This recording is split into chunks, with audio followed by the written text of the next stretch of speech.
In the quiet village of Bantukora, nestled between rolling hills and vast golden plains, lived a bright and innocent girl named Naya.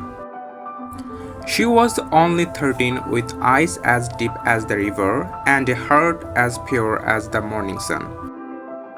She loved to dance barefoot in the fields, her laughter echoing through the village like a song of hope.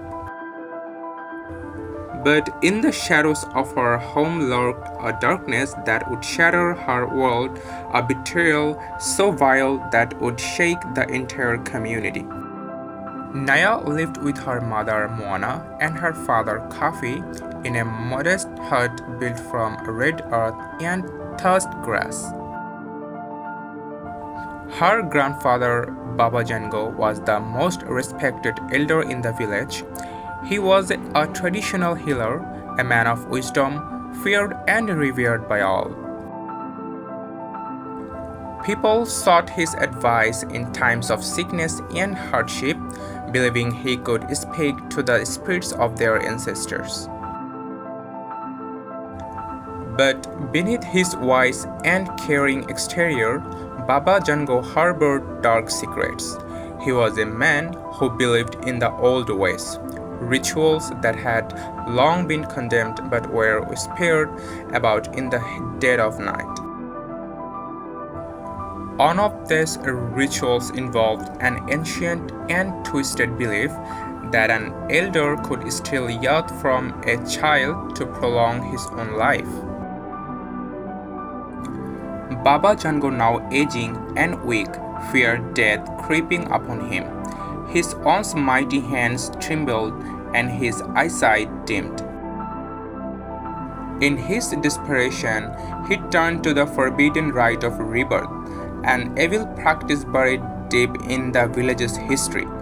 He believed that by impregnating a young virgin within his bloodline, he could regain his lost vitality. And so, under the guise of a spiritual cleansing, Baba Jango called Naya to his secret shrine on fateful evening.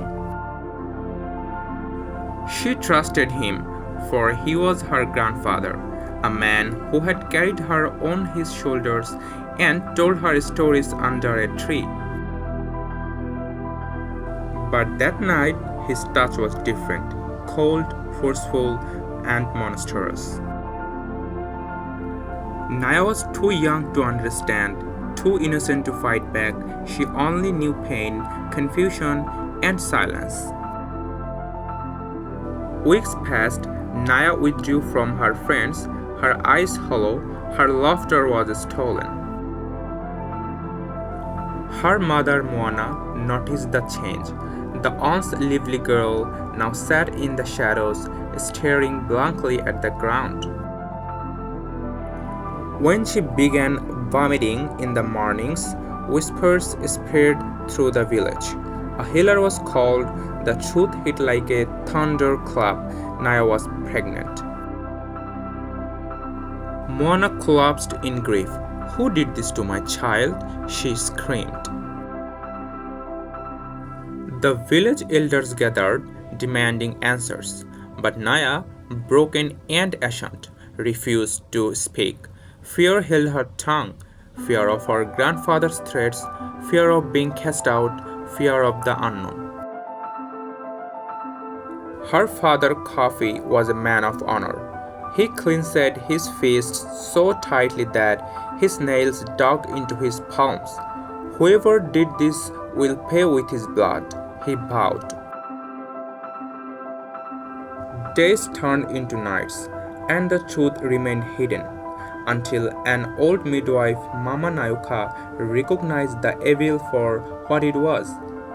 "This is the mark of the forbidden ritual," she whispered. "It is the work of someone close, someone powerful."